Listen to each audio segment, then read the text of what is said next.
Şu an Xiaomi 12 Pro'nun ekranına bakıyorsunuz. Dünyada ilk diyebilir miyiz? Tabii ki diyemeyiz. 12 Pro şu an elimizde olsaydı işte ekranı aynen bunun gibi olacaktı.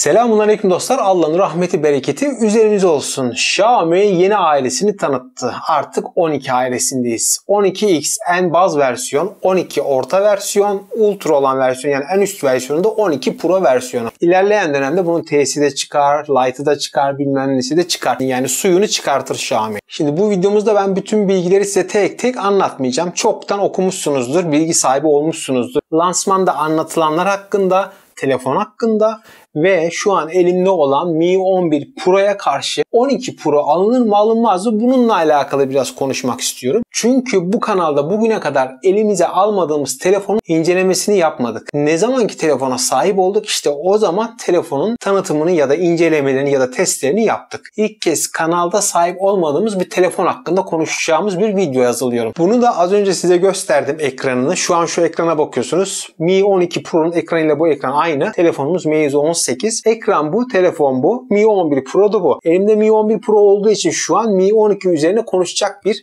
video hazırlamak istedim. İşte 12 Pro elimizde olsaydı şu an ekranı bu olurdu. Mi 11 Pro'nun da ekranı bu. Aradaki farkı görebiliyor musunuz? Ben söyleyeyim. Burada kamera ortada, burada kamera yanda. Evet, Mi 12 Pro'da da kamera ortada. O yüzden söylüyorum ya, bunun ekranı aynen Mi 12 Pro'nun ekranıyla aynı. Yani fiziksel olarak telefon boyutu da aynı. Sadece arkadaki kamera sistemi farklı. Yoksa telefonun eldeki tutuşu, duruşu al işte Mi 12 Pro diyebiliriz. Ama Meizu 18. Peki gelelim adamların lansmanına. Adamlar ne anlattı? Çin'de yapıldığı için tabii ki lansmanda Çin'e özeldi ve Çinceydi. Gerçekten lansmanı ben normalde hiç izlemem. Bugüne kadar dünyadaki hiçbir telefonda lansmanını izlemedim. Telefonu aldığımız zaman bakarız dedim. Fakat bu telefonu büyük ihtimalle çok uzun bir süre alamayacağım elime. Ya da Türkiye'ye geldikten sonra, fiyatları belli olduktan sonra ya da Türkiye'ye kaçak getirenlerden fiyatlar uygun olursa, aynen Sony Xperia Pro ayda olduğu gibi şartlar uygun olursa alırım. Ama işte bu biraz uzun sürecek gibi gözüküyor. İşte bu sebeplerden ötürü açtım. Çince olan lansmanı inceledim. Orada Çince yazıları çevirdim. Adam konuşurken onu Google Translate'e dinlettim. Acaba ne anlatıyor vesaire vesaire. Zor bela bir şekilde lansmanı izledim. Daha doğrusu sadece telefonla alakalı kısmı inceledim. Diğer kısımlara zaten hiç bakmadım bile. Şimdi lansmanda anlatılanlardan çıkardığım ortak nokta şu oldu. Olanın üzerine koya koya gelmiş. Yani işlemci geliştirilmiş, pil sistemi geliştirilmiş, ekran geliştirilmiş, ses sistemi geliştirilmiş,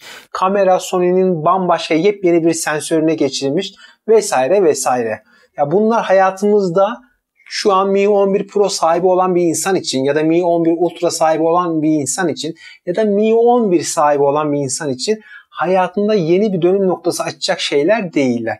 Evet, olanın üstüne biraz daha koyarak gelmiş. Tamam, Mi 11 Ultra, Mi 11 Pro sahibi olmayan bir insan direkt gidip Mi 12 Pro alabilir. O apayrı bir dünya. Ama bu telefonlara sahip olan kişilerin yeni bir şeye geçmesine gerek yok gibi duruyor. Tabii ki özellikle de kamera konusunda, hani kamera testlerinden sonra belli olacaktır ama kamera konusunda belki gerçekten acayip bir fark atmış olabilirler. Çünkü adamlar lansmanda iPhone'a çakmış, Huawei'ye çakmış. Hani çaktıklarını söylemiyorlar ama kullandıkları cihazlar onların cihazları. Mesela P50 Pro'yu almış, hızlı fotoğraflar çekiyorlar. P50 Pro yetişemiyor ama 12 Pro maşallah takır takır çekiyor. Ya da iPhone 13 Pro Max'in gece çekimleriyle kıyaslamalar yapıyorlar. iPhone 13 Pro Max'in gece çekiminde düşük ışıkta nasıl kötü kaldığını ve 12 Pro'nun ne kadar iyi çektiğini anlatıyorlar vesaire vesaire. Ve az önce dediğim gibi sensör Sony'nin yeni geliştirdiği bir sensör, ilk kez 12 Pro'da kullanılıyor. Ama şunu da unutmamak lazım. Samsung'un geliştirdiği Gen 2 sensör de ilk kez Xiaomi'de kullanıldı ve başka hiçbir telefonda kullanılmamıştı. Kaldı ki Gen 1 sensör çok iyiydi. Gen 2 sensör üstüne koyarak gelmişti ve Xiaomi yazılımla beceremedi. Ama mesela Samsung Gen 1 sensörü kullanan Vivo X60 Pro Plus'ta harika şeyler yaptı. X70 Pro Plus'ta gene aynı sensörü kullandı. Daha da harika şeyler yaptı. Demek istediğimi anlatabiliyor muyum? Yani zaten eldeki sensör çok iyiydi. Ve bence Samsung Gen 2 sensörün etinden sütünden faydalanamadı. Çünkü ben sensörün teknik bilgisine baktığım zaman özellikle piksel boyutundan bahsetmek istiyorum. Gen 2 sensörün piksel boyutu 1.4 iken yeni kullanılan Sony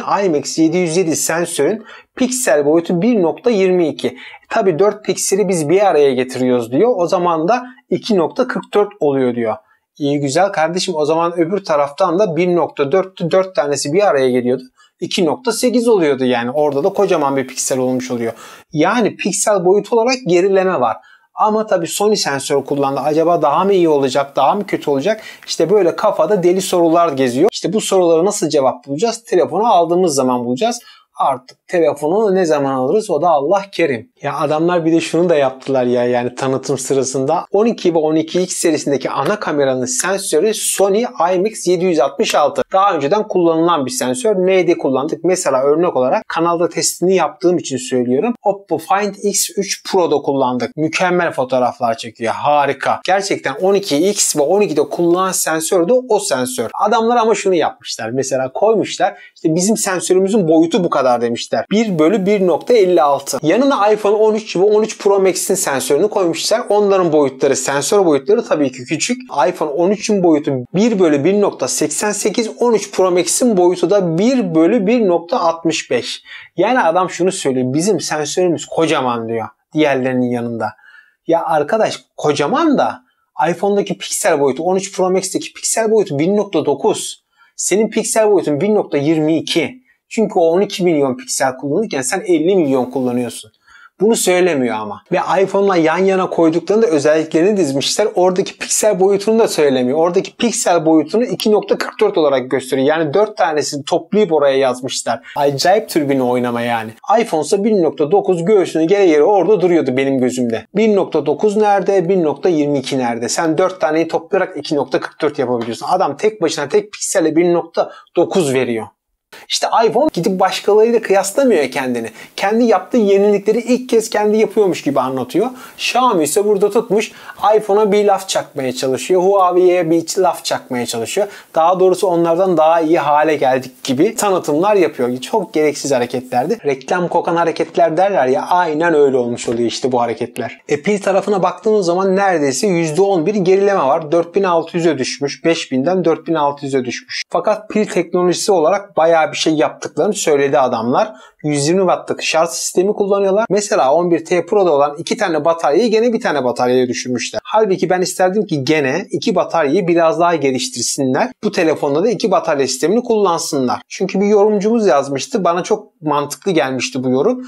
Bir pil şarj olurken diğer pil çalışıyor. Diğer pil şarj olurken diğer pil çalışıyor. Böylelikle şarj olan pil hem telefonu çalıştırıp hem de kendini doldurmaya çalışmadığı için ısınmamış oluyor. Ama burada gene tek pile düşmüşler. Fakat orada anlatıyor adam, biz diyor ekstra bu kadar çalıştık, ekstra şu kadar harcadık, ekstra yüzde bilmem ne şunu yaptık, ekstra bir çip kullandık vesaire vesaire. 120 wattlık şarj sistemiyle 4600 miliamperlik tek hücreli pili çok güzel bir şekilde doldurduk gibi konuşuyor yani orada. Tabii Çince konuştukları için biraz zor anlaşıldı. Tercümede bir yere kadar yani. Benim anladığım bu şekilde bir sisteme geçmişler. Bayağı çalışmışlar yani bu sistemle alakalı. Peki neden 4600'e düşmüş? Tamam kardeş, o kadar anlattın da neden 5'ten 4600'e düşüyordu? Çünkü artık işlemcimiz farklı. Artık 4 nanometrelik yeni teknoloji bir işlemciye geçiyor. Ve işlemcimiz çok güçlü. Hani az önce dedim ya, gerçekten yiğidi öldür hakkını yeme. Üstüne koya koya gelmiş bu telefon. Resmen 1 milyon üzerinde puan aldıklarını söylediler Antutu'da. Bugün iPad Pro M1 işlemcili tabletler falan herhalde 1 milyon üzerinde puan alabiliyorlar. Tabii ki Apple'daki 1 milyonla Android'deki 1 milyon aynı olmayabilir ama demek istediğim şey, bugüne kadar Android dünyasında 900 bini bile görmemiştik ki bu adamlar 1 milyon üzerinde aldığını söylediler. Ve işlemci tarafı çok güçlü. Gerçekten sağlam, güçlü bir tarafı var. Tabii lansmandan anlatılan bir sürü şey vardı. Özellikle işlemciyle alakalı, hani ne kadar gelişti, ne kadar arttı, oyunlarda ne kadar arttı, ne kadar FPS aldı, ne kadar az ısındığıyla alakalı bir sürü iyi şey anlatıldı. Hani bunları artık konuşmaya gerek görmüyorum. Çünkü olur da bir gün alırsak testlerini yaparız, zaten görmüş oluruz. Evet, ekranda da iyileştirme var. Ne gibi iyileştirme var? Bu da 120 Hz, o da 120 Hz ama o şunu söylüyor. 1 Hz ile 120 Hz arası değişken bir ekran kullandık artık diyor. Ve bu değişken tazeleme hızının yanında bir de Dolby Vision ekran gelmiş oluyor. Yani, lakin ekrana bakarken büyük ihtimalle arada fark göremeyeceksiniz. Çünkü ikisinde de 1 milyar renk derinliği var ve ikisi de ekran testlerinde zaten muazzam bir puan almış ekranlar. Ses sistemi olarak bir şey söylemek istiyorum. Bakın ses sistemi beni etkiledi. Ne yalan söyleyeyim. Huawei Mate X çıktığında onun incelemesini yapmıştım. Katlanır cihaz. Yani madem böyle katlanır cihaz yapmışsın, kocaman bir gövden var, neden 4 hoparlör koymadın demiştim. İşte bu telefona bir şekilde 4 tane hoparlör koymuşlar. Ama nasıl koymuşlar? Bir tane büyük bas hoparlörü var, bir tane de Twitter hoparlörü var. Yani içinde 4 tane hoparlör olmuş oluyor. Bas tabii ki kocaman yer kaplıyor. Twitter onun yarısı kadar yer kaplıyor. Ve nasıl Kerem, benim takdir ettiğim şey şu, pardon bu Mi 11 Pro'ydu. Hani 12 Pro bu boyuttaysa bu boyutun içine 4 tane hoparlör sığdırmış olmaları. İşte Ar-Ge budur. Bir yerleri küçültüp bir yerlerde yer açıp içine ilave bir şey sıkıştırabilmek. Tabii ki Harman Kardon'la ses sistemi gene devam ediyor. Benim için en etkili şey burada hoparlörü oldu. Geri kalan şeyler beni çok etkilemedi. Yenilik ne var? Benim atladığım bir şey olabilir. Hani eskiden hiç kullanılmayan bir teknolojiyi getirdi burada diyebilirsiniz. Teknoloji demişken Xiaomi kendi geliştirdiği Mi Fold'daki hatırlarsanız bir lens sistemi yapmıştı. Likit lens. Bunu geliştirip 12 Pro'ya koymasını beklerdim. İşte o zaman derdim ki gerçekten lens konusunda adamlar çığır açtı ya. Acayip bir sistem bu derdim. Öyle Zeiss'miş, Leica'ymış falan hiçbir işe yaramaz derdim yani. Adamlar sıvıyla yapıyor artık bu işi.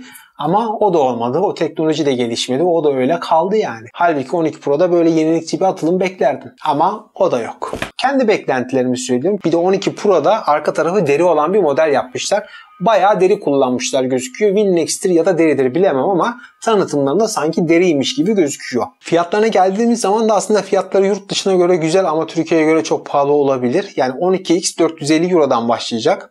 12 510 Euro'dan başlayacak. 12 Pro'da sanırsam 650 Euro'ydu. 650 Euro'dan başlamış olacak. Evet dostlar, durum bu. Umarım yararlı bir içerik olmuştur. İlk kez hayatımda elime almadığım bir telefon hakkında yorumlar yaptım. Ama yaptığım yorumları dediğim gibi şu telefon elimde olduğu için ve fiziksel olarak buna çok benzediği için yaptım. Gerçekten şu iki telefon olmasaydı hiç böyle bir video yapmazdım. 12 ailesiyle alakalı geri dönüşler yaparsanız sevinirim. Merak ediyorum. Mesela siz ne düşünüyorsunuz? Gerçekten bu telefon çıkar çıkmaz alırım diyenler olacak mı? Yok hocam gereksiz diyenler olacak. Yorumlar kısmını lütfen boş bırakmayın. Ve kanaldaki devam edecek olan videoları da kaçırmamanızı istiyorum. Ve sizleri her zamanki gibi Allah'a emanet ediyorum. Kendinize dikkat edin. Hoşçakalın.